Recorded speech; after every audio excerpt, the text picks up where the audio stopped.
Hello, beautiful souls, and welcome to Cosmic Consciousness with Kassia. On this channel, we discuss all aspects of the ascension process.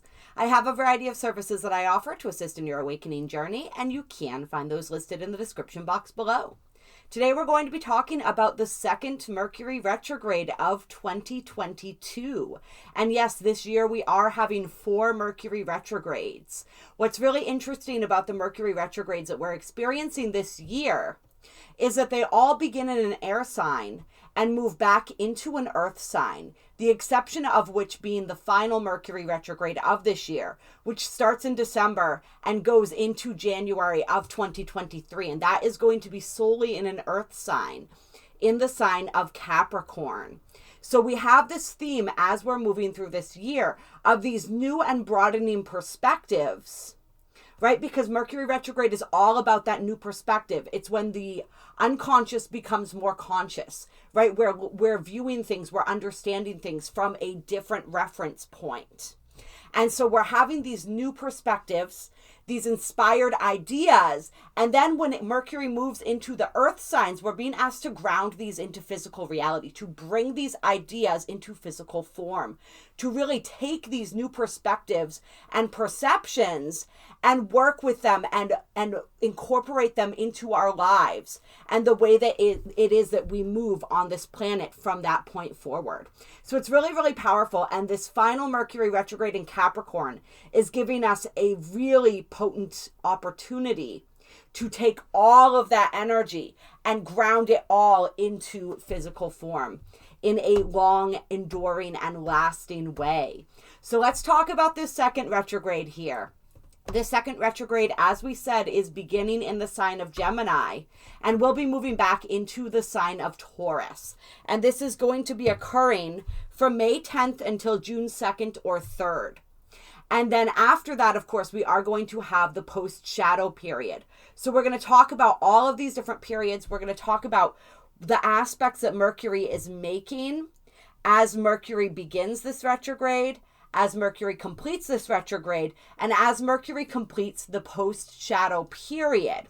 And I am going to be reading some of this stuff for you guys because, as many of you know, with the pregnancy and everything, my mind focuses better if I have the material right in front of me. And so we're going to dig into this a little bit. And then, of course, we are going to do a card reading. And for those of you who are interested more in the reading, I will timestamp that below as to where it is that the reading begins. And so as Mercury stations retrograde at 4 degrees and 51 minutes of Gemini, on May 10th, we have some really interesting aspects happening. And we want to get into the energy of the degrees themselves as well, where we're looking at 4 degrees and 51 minutes of Gemini, which is almost 5 degrees. We can kind of round this up, but I wanted to look at both of these energies here because 4 degrees is a Cancer degree and 5 degrees is a Leo degree.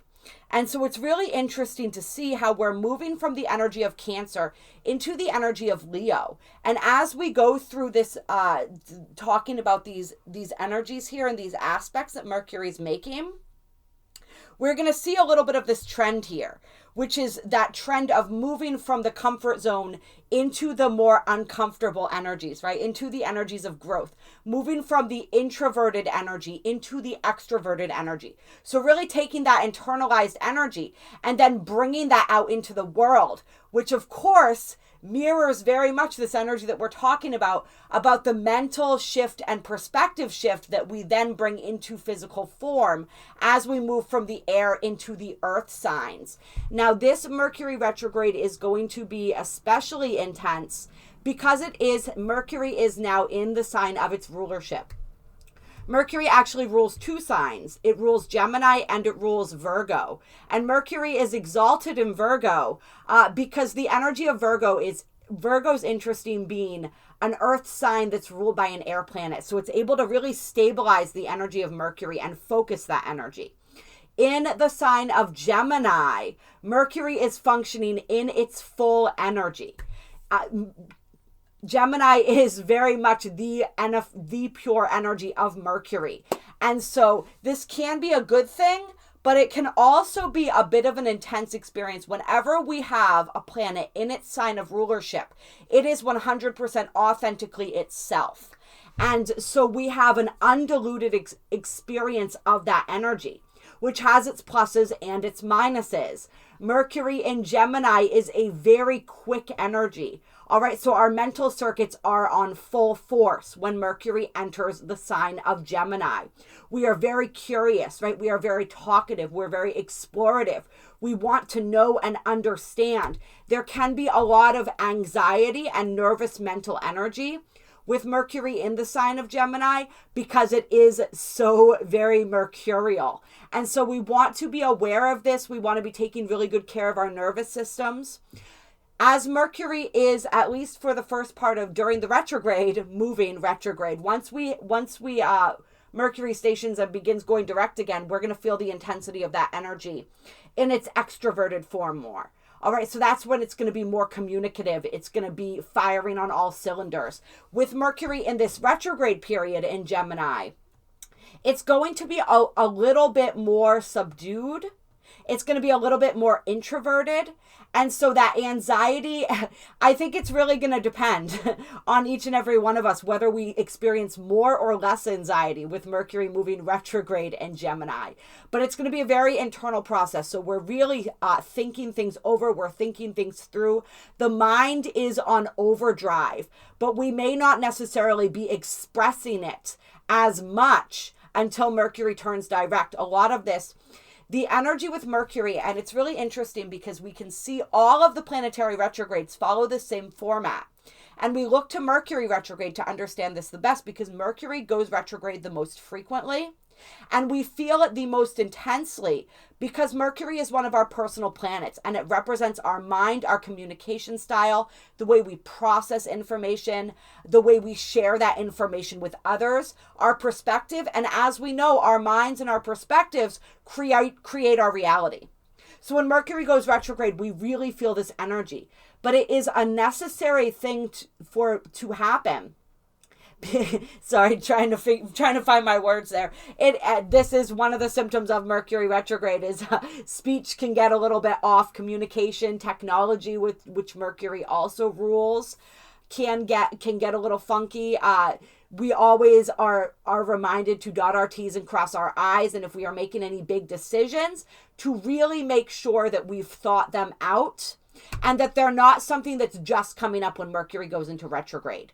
Because Mercury flips our perspective, we see from the opposite side of things. We see the things hidden in our subconscious that we don't necessarily consciously acknowledge all the time, but it tends to be a little bit exacerbated.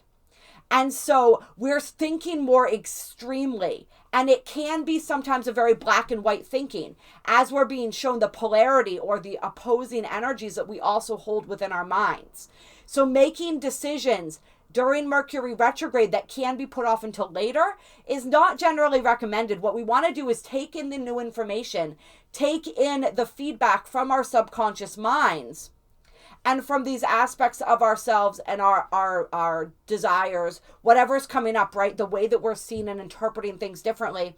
We want to take that into consideration and then meld that in with what we thought we believed and knew before Mercury went retrograde. Oh, wow, you guys. In order to make the best decision possible. This isn't to say if there's a decision you absolutely have to make during Mercury retrograde, that's fine. Just make sure you're paying attention to the fine print and make sure that you really know what it is that you're deciding. Sometimes, if we have been flipping and flopping about something back and forth for a really long time, Mercury retrograde can be the impetus that gets us to make a decision that we've known we needed to make. We were just dragging our feet on. So that's a little bit different than simply getting swept up in the frenzy of the retrograde and making these reactive decisions as a result of the feelings and emotions that are now coming up. That's the kind of energy that we want to avoid when it comes to Mercury retrograde. Anybody who has strong placements in Mercury or Virgo is going to experience these retrogrades very powerfully. And with this retrograde, it's because it is in the sign of Gemini and Taurus. Those with mutable and fixed signs will be feeling this energy quite intensely as well. And that would include, of course, Taurus, where this energy is going to retrograde back into.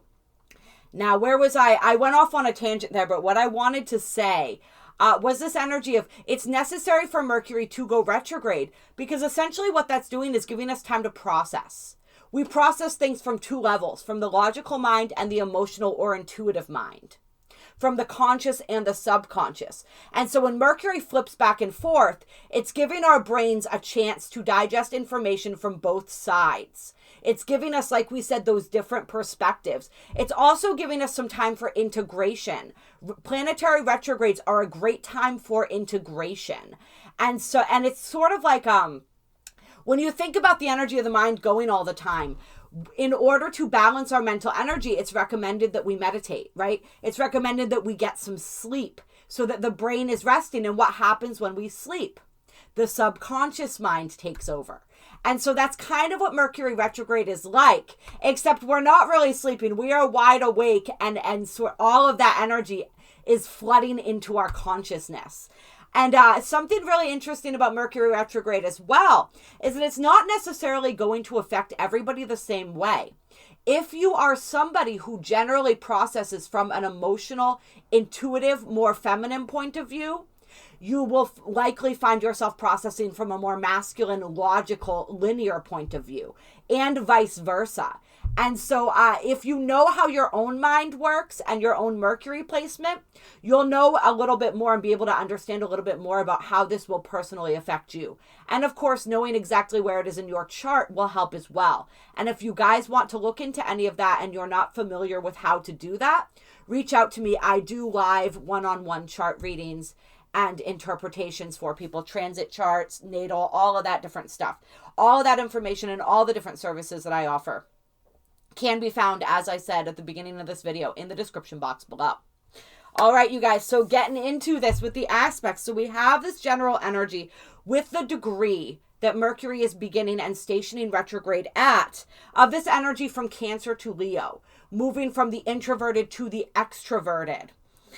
Right? From the moving into where we're in that comfortable little shell to really taking more of a center stage in our lives, in our earthly experience. So that's what the degree point is telling us.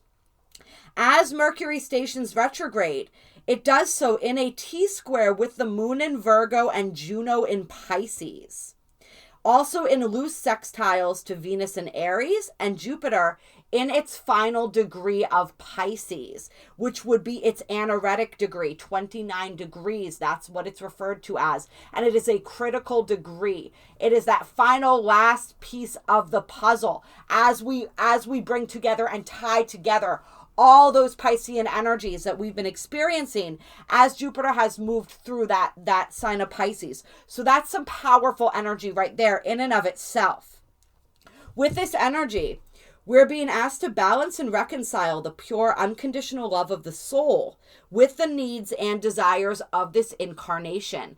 And with Juno in the mix here, we are absolutely going to be looking at this when it comes to our relationships.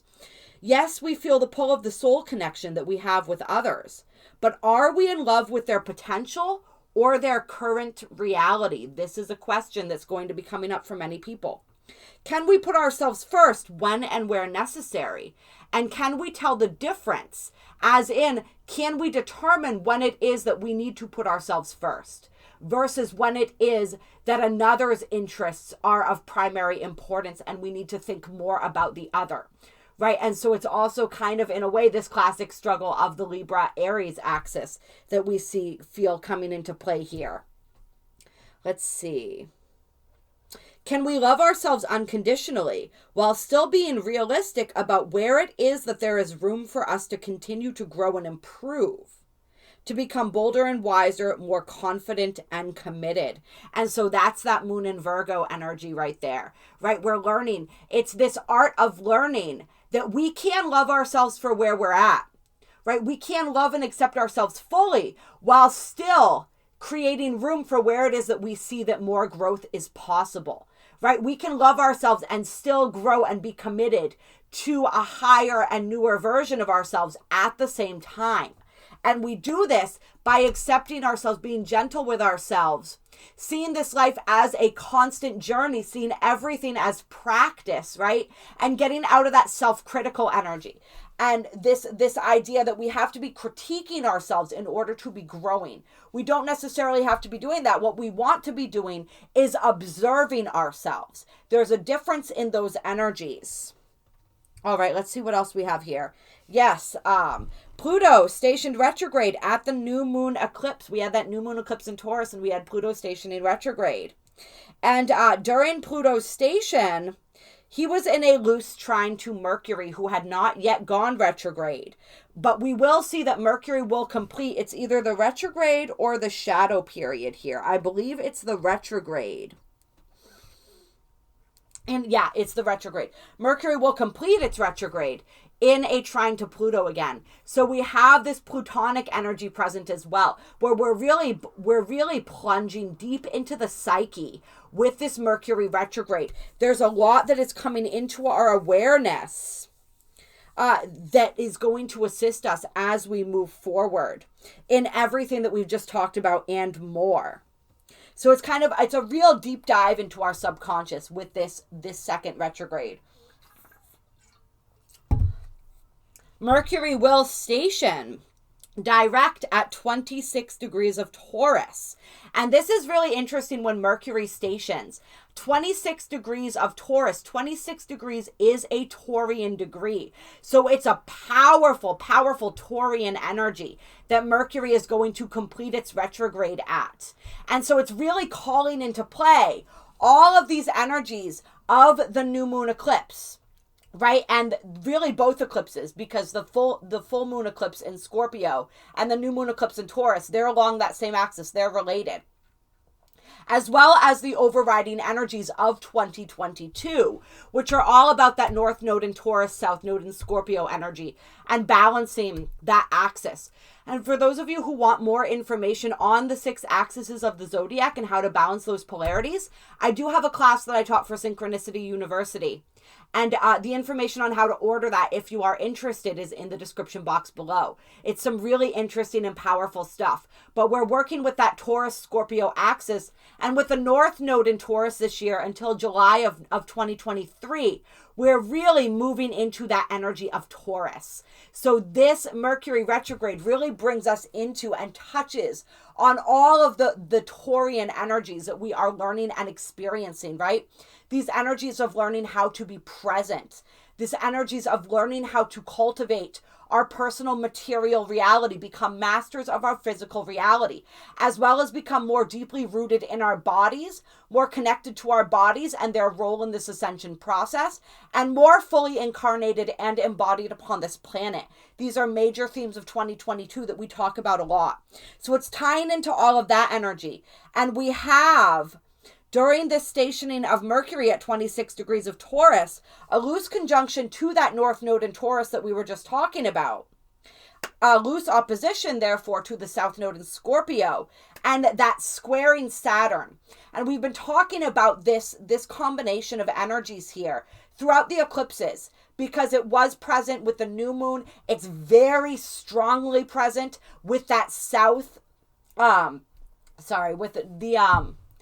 the lunar eclipse in Scorpio is really tapped into these energies and aligned with these energies as well. So this energy of Saturn squaring the nodes is very, very powerful. And now Mercury meets up with here and really activates this energy and has us asking these questions, right? These questions about where it is that we're moving forward and where it is that we're moving backward. Where it is that we can learn, release, but learn from the past and then apply that wisdom to the future. Are we moving in the direction of our future, of our evolution, or are we allowing ourselves to be dragged backward? That is the energy that this Saturn squaring the nodes is asking us. It's asking us, it's a choice point, it's a fate point. Are we ready to move toward our fate? Are we ready to make the commitment necessary in order to continue to grow and evolve? Saturn is all about that energy of commitment. And so as Mercury reaches this degree and activates this Saturn square nodal energy, It's really asking us, like we said, we have the perspective shift with Mercury in the air sign moving into, and then moving into the earth sign. That's where the rubber meets the road. That's where we make the changes that we have now learned and understood that we need to make. And of course, we want to give some time for integration. Like we said, we don't want to be making any snap decisions, but it's going to be very clear what it is that we're being asked to do and what commitments we're being asked to make. It's very interesting that we also have a sextile to Neptune. And like we said, that trine to Pluto reactivated as Mercury stations. So there is this powerful psychic awakening happening here. And there is something deeply hidden and of great significance to our spiritual selves and journey that is being revealed over the course of this retrograde. And that's going to be different for every single one of us. But there is something very powerful that is being revealed to each and every single one of us. Something that's really going to shape our journey forward and help us to understand. There's a deeper understanding here. And possibly an acquisition here of something we may have required or desired relating to our spiritual life path and purpose. And so for most of us, this is going to be the perspective. This is going to be the understanding that we were lacking around some really key aspect of our evolutionary journey and our soul path and where it is that we're being called at this point in our evolution. So we're going to receive more clarity by the end of this retrograde. So Mercury's post-shadow period will end when it returns once more to 4 degrees and 51 minutes of Gemini, right? So Mercury began here, it went back into Taurus, and now when it returns to where it began, that's when the post-shadow period ends, and we really fully come out of the energy of Mercury retrograde. And so that's really the integration period, that post-shadow period of everything that we've learned throughout the retrograde. And that post-shadow period, when that completes, that's a really great time to take action on the things that we've learned. This post-shadow period will complete with Mercury in a sextile to Jupiter in Aries and the part of fortune in Leo, and in a tightening square to the moon, which will be in the final degree of Aquarius, as Mercury hits this exact degree of 41 degrees and 51 minutes. Then from that point forward, the moon will transition into Pisces as Mercury continues to move out of the post-shadow period and continue its direct motion here. So with this energy, we really can see and feel our minds and our hearts attempting to come into a deeper understanding with one another. And the reconciliation and balancing of the mind and the heart is what reveals the treasures of Jupiter that we're seeing here with this sextile action to Jupiter. With Jupiter in the sign of Aries, and also with that part of fortune in the sign of Leo, we're really seeing these treasures requiring our ability to express what is in our hearts and go after we want with vigor, courage, and confidence, right? That's that Leo and Aries energy, that fire energy. So we have this nice injection of fire as Mercury completes the post-shadow period. And once again, we see that energy from the beginning, right? With that 4 degrees into the 5 degrees, the Cancer into the Leo, the introverted journey of the retrograde, and then the extroverted journey as we come out of the retrograde. And we really move forward with that passion and that purpose. So lots of powerful stuff, you guys, as we're navigating this retrograde. And we are going to get into the cards, and I want to pull some tarot to get us started here. Clear. Let's get some guidance for this Mercury retrograde. Gemini into Taurus. Second Mercury retrograde of 2022. What is in store for us here? Remember, we are also moving from Taurus season into Gemini season as we move through this retrograde. So once again, those Taurus and Gemini energies, very prevalent, very important. How can we expand our comfort zone? That's the question that's coming to mind right now, right? And this is our comfort. This is all a mental process, right? Remember, with Mercury. And what's our mental comfort zone? Our mental comfort zone are our belief systems, right? It is our ego. So how can we expand the ego? How is it that we can rewrite some of those belief systems that have been holding us back and holding us prisoner? Oh, wow. That's a whole bunch of cards coming out there. We're not gonna, yeah, maybe we will. Maybe we'll take them. Because I do like this right here, right? We see the Knight of Wands to the King of Wands. And so this is the progression. This is the journey as we move through this Mercury retrograde. We're moving from the Knight to the King, right? This is that fire energy that we were tapping into as Mercury comes out of its post-shadow period, where we are we're gaining that charisma, that confidence in ourselves and our ability to move forward. What's coming out with that is the High Priestess and the Knight of Swords. And so this is that decisive energy coming through. This is also the energy of like the decisiveness that comes out of the mystery, right? The High Priestess is the keeper of secrets. She holds all of the scrolls, right? All of the access to the Akashic records. And I feel with this Mercury retrograde that for some of us, we are going to be tapping into our Akashic records. We are going to be moving through and clearing energy within the Akashic records. That's what this knight with his sword brandished. And we are going to be able to tap into those Akashic records, right? Even the Page of Swords on the bottom of the deck, in order to gain more information. And this, I feel, is related to what we were saying about the energy of, by the end of this retrograde, something that you didn't understand about your life path becomes more clear. All right, because we're able to tap in a way that we haven't been able to tap in before. All right, let's see what else wants to come out here. This is also, I feel like, yeah, we got the moon coming out. So dreams, pay attention to your dreams during Mercury retrograde. Your dreams are going to be very important. Some people, I don't necessarily want to say prophetic dreams, but even if you are having because the way that I look at dreams is we have multiple kinds of dreams. Some of them are simply our subconscious minds sorting through the chaos, right? Those are the nonsensical dreams that come up, just the strange ones that don't really seem to have any incredible significance except to teach us something about what's going on in our own mind space that we may not be consciously aware of. And then we have dreams where we actually astral travel to other dimensions. Sometimes where we talk to people, right? People that are not necessarily on this earth plane.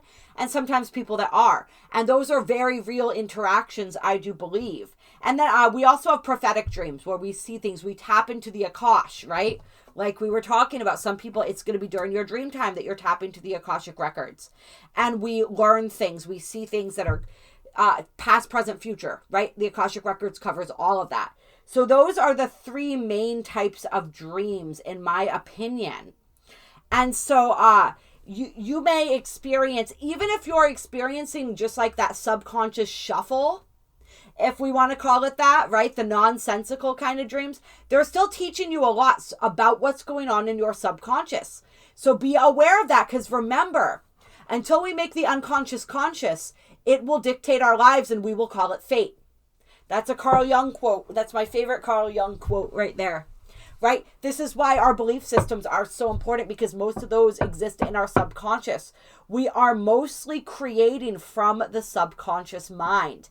The conscious mind is only a fraction of the mind that we're working with. All right. And so really what you can observe about your unconscious, about your subconscious, can really help you to understand what's going on in your present reality and what needs to be shifted in order to change that. Some of our desires can be present and shown in our subconscious. All right, there's a lot that we can learn even from that subconscious shuffle. And so pay attention to that. For others, you really are tapping into, like we said, during your dream time, the Akashic records, in order to access information that you need for your soul's growth at this time, so that you can grow from that knight into that king of wands. All right. And remember, what do the wands represent? They represent, yes, sexuality and passion, creativity, but they also represent, above all else, the spirit. All right. So this is really an up-leveling of the spirit. But there's a lot with courage here. Right? We have 2 knights on the table. Knights absolutely represent courage. They also represent often swift action. Unless we're talking about the Knight of Pentacles, then it's more slow, steady action, but it's still action. Knights represent action. All right? But it's like we have to journey into the unconscious to figure out what the next move, what the next action will be. And also with this Knight of Swords here, sandwiched in between the High Priestess and the Moon, I feel like this is also a reminder or a warning not to take action before you have all the information. And also for some people, there's communication or action that comes out of nowhere, seemingly. Because there are other people reacting out of their own unconsciousness. And so just look out for that and be aware of that. This is also communication that seemingly comes out of nowhere. This is as good a time as any to remind people that Mercury retrograde is also famous for exes and other people from the past coming back up, right? Kind of rearing their heads again. Because Mercury retrograde doesn't put something on our mind that wasn't already there. But it wasn't within our consciousness. So if we are subconsciously thinking of someone or unconsciously, or someone is still in our energy, Mercury retrograde comes around, they pop back into our consciousness. All right, because they were there already. And so, people reminiscing. It's that 6 of Cups kind of an energy here. So definitely could be a message from the ex or something like that. But it could be all sorts of different things. We have the 4 of Pentacles coming out here.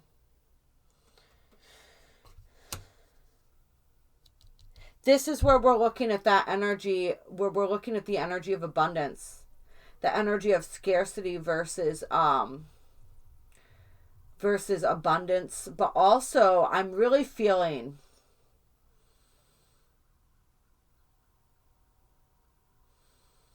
this energy of craving stability.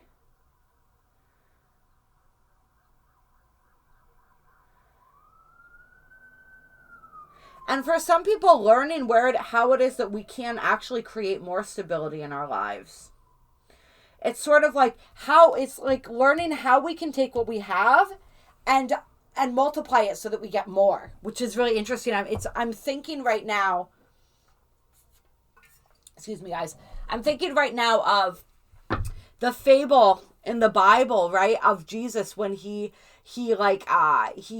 multiplies the food or the bread or the fish or what have you in order to create more. For some reason, that's coming to my mind now. And so it's like learning how to take what you have and create more.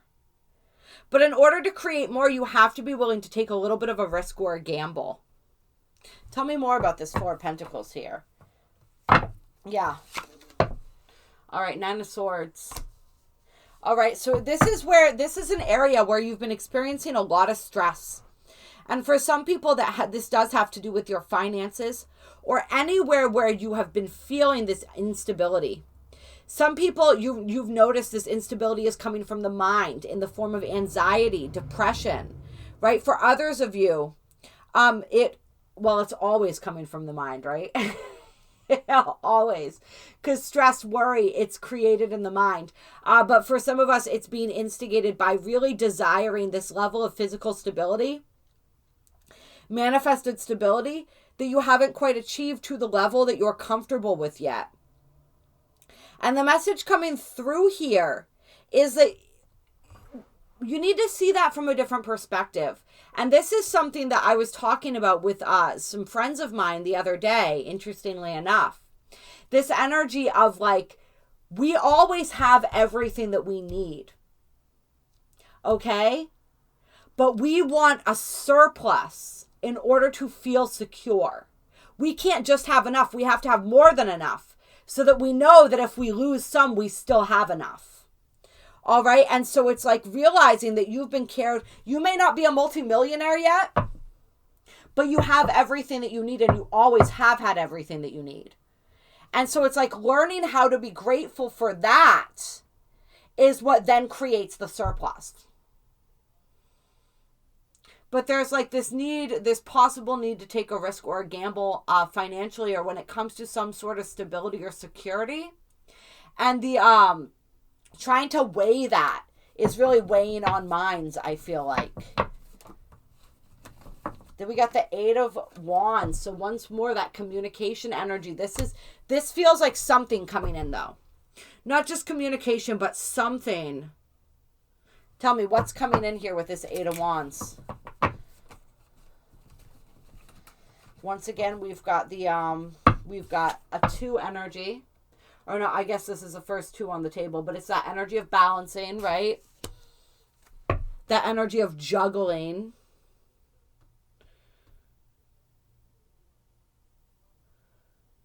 Tell me more. What's coming in here? Then we got the 9 of Wands. Or the 10 of Wands, rather.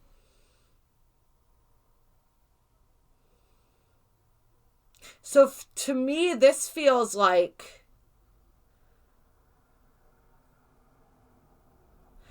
getting to a place where we have been juggling too many things and we're able to put down the things that we don't need to be carrying anymore. Like we're juggling, say, like too many projects. And now we're seeing where it is that we can put one down, or how it is that we can combine our projects maybe with somebody or with something else in order to create something different that actually lightens our load. How is it that you can lighten your load? That's what this energy is also wanting to teach you and show you. Is you don't have to handle it all. That's what I feel like for some people. It's like you are you're like Atlas holding the world on your shoulders, and you don't need to be, because there's actually help and assistance for you if you're willing to accept it. And so some people may receive that help or assistance, or receive the inspiration or the communication that helps them to see and understand where it is that they can put some of these burdens down. Where it is that they can delegate or delineate some of these tasks. Where it is that you can free up some of your extra energy. It's like you feel like you have to juggle all the things that you're juggling, because if you don't, you won't be okay, or you won't have enough. But it's actually the juggling and all the things that you've taken on that are what's contributing to this energy. And it's all a mentality. It's that mentality of scarcity.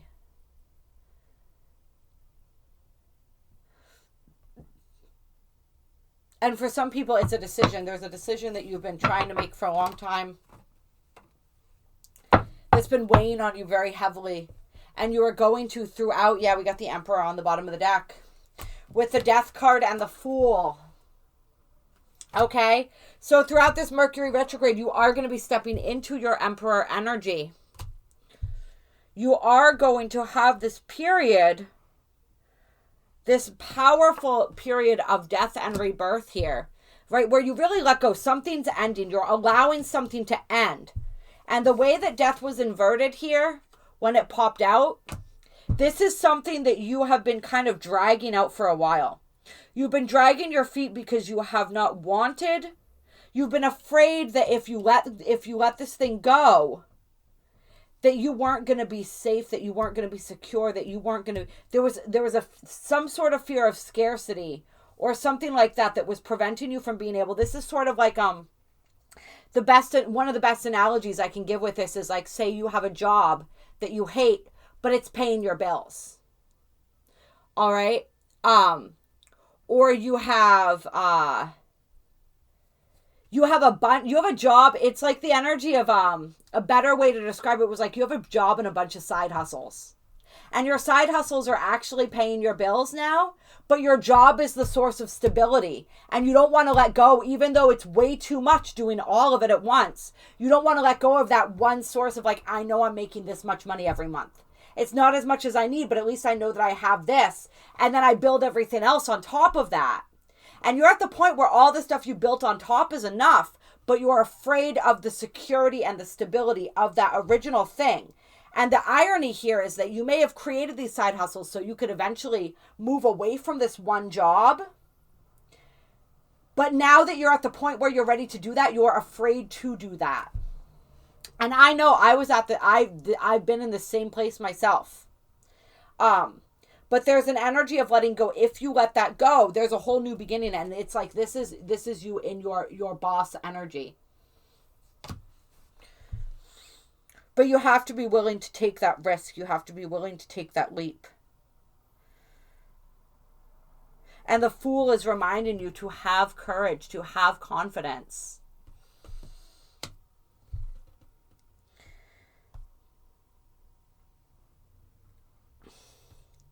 Yeah. For some people, I'm also feeling the energy of like a mentor or somebody coming into the picture to assist you in doing what you need to do. Yeah, we got the Three of Swords underneath the Emperor too.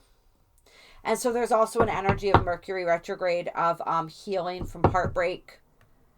For some, maybe even re-experiencing heartbreak so that you can let it go.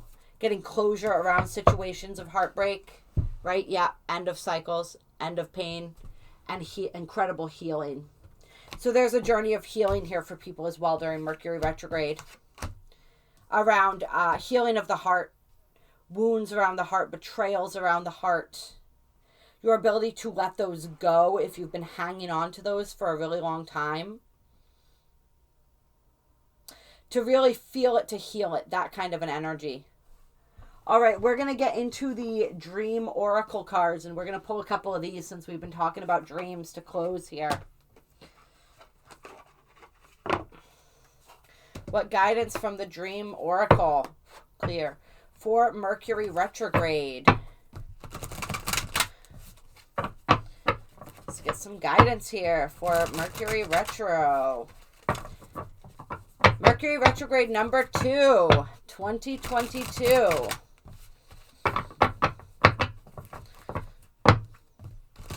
Yeah. For some people, there's communication. This thing that you're holding on to, it might not be a job. For some people, it's a relationship or a person. And there's some sort of security that they provide for you once again. Or there's something that they're giving you. If we're holding on to something, even if it's painful, there is some reason for that.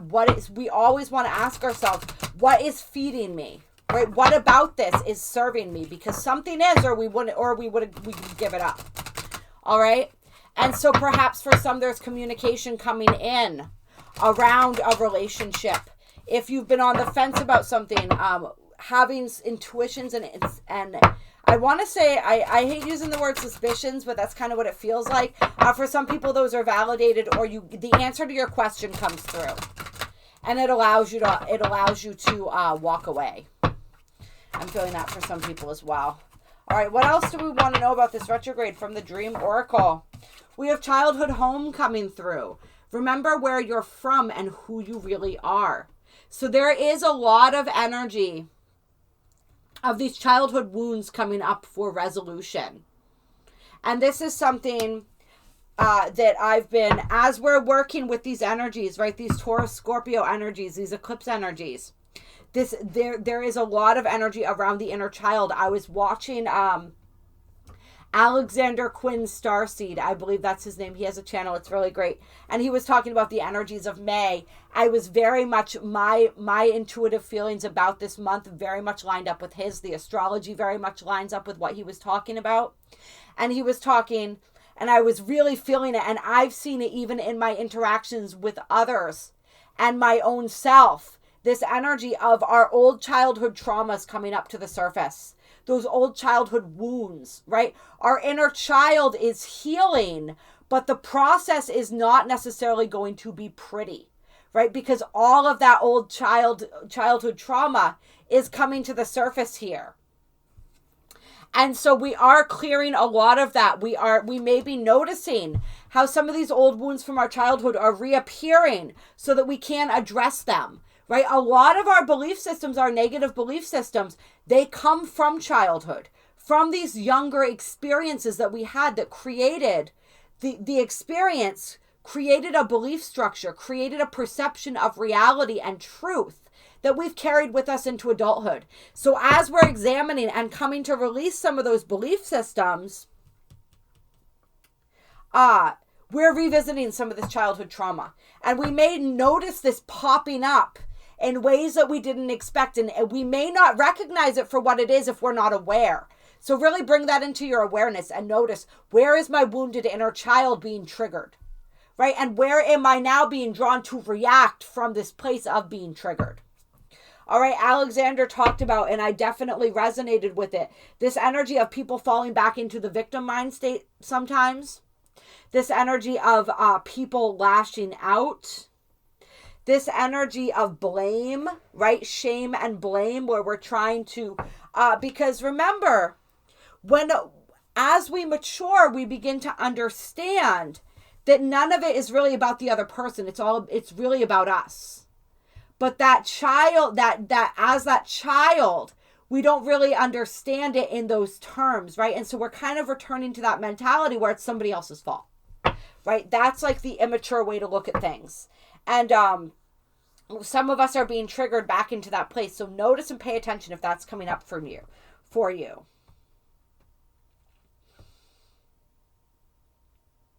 But there's this energy as we are releasing these layers of density, these layers of ego identification, we are coming more and more in touch with the truth of who we are. If we're willing to let go of the stories instead of falling back into them and falling victim to them, right? We have the X card wanting to pop up. So I do think for some people we may be running into X's here. But this is also, email. All right. So the fact that email came up with X, some people may be, I really do feel that some people may be receiving communication. Remember, Gemini rules technology as well. Uranus rules new technology. Gemini rules current technology. And so through text message, DMs, emails, what have you, you may be receiving communication from your exes during this retrograde. That's definitely feeling mindful. Or why did I say mindful? Oh, because I just read it on the card. Be mindful of the messages you send. It's feeling very likely. If you are feeling tempted to reach out to someone from your past, this email got set down next to childhood home. All right? To an ex, to somebody that you grew up with, to somebody who hurt you maybe, who's come back into your consciousness, that you want to clear the air with. Just make sure, check your motivation, check your intention, and make sure that you're saying only what it is that you mean. With Mercury in retrograde, communication can sometimes get challenging. We don't necessarily always say what we mean to say in the way that we mean to say it. So make sure that whatever you are saying, you're speaking your truth, you're saying what you mean, and you're meaning what you say. And just understand that what you say can have long-term consequences. What is said can never be unsaid. What is sent can never be unsent, right? And remember this when it comes to social media, because a lot of times we forget that, right? We forget that I may delete something on my end, but the person I sent it to has that message forever. All right. And even if we both delete it, it is still recorded somewhere in cyberspace. It is never gone. So be very mindful and aware of that.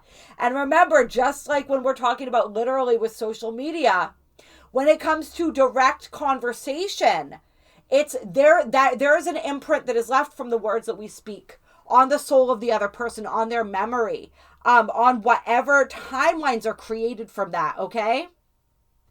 So be really cognizant of that. And make sure that whatever you are getting into is something that you really want.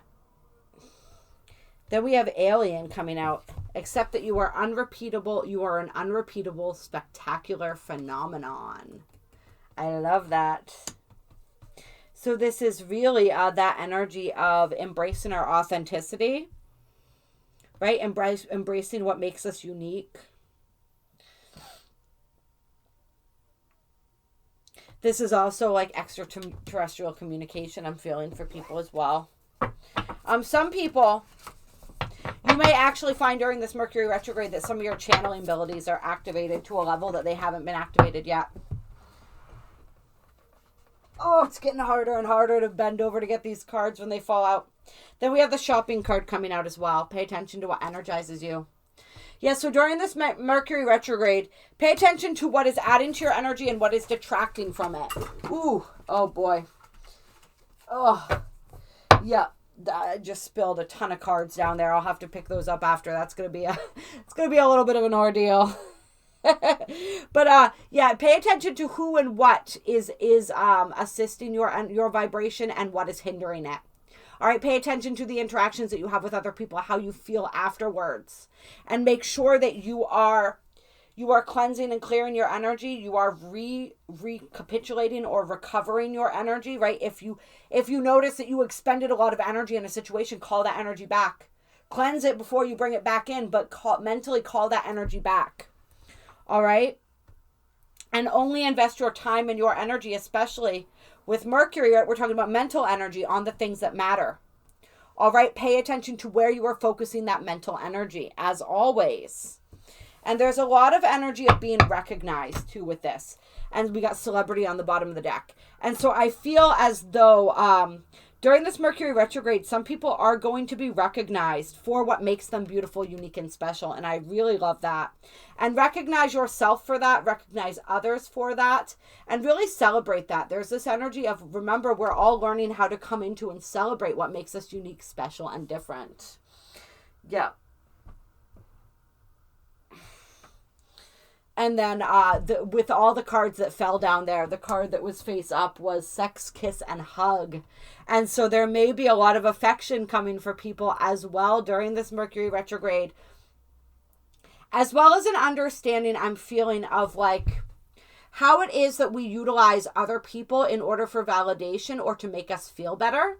So some people may actually be separating themselves from physical intimacy and from social media, even, I'm feeling things where we realize that we're getting our validation externally and wanting to learn how to give ourselves that validation more internally, right? How to get that from ourselves as opposed to looking for it from outer circumstances. So some people, that may be coming more clearly into your minds, or you may just be a magnet for affection. And there's nothing necessarily wrong with that as long as it feels good and it's not coming from that place of need, right?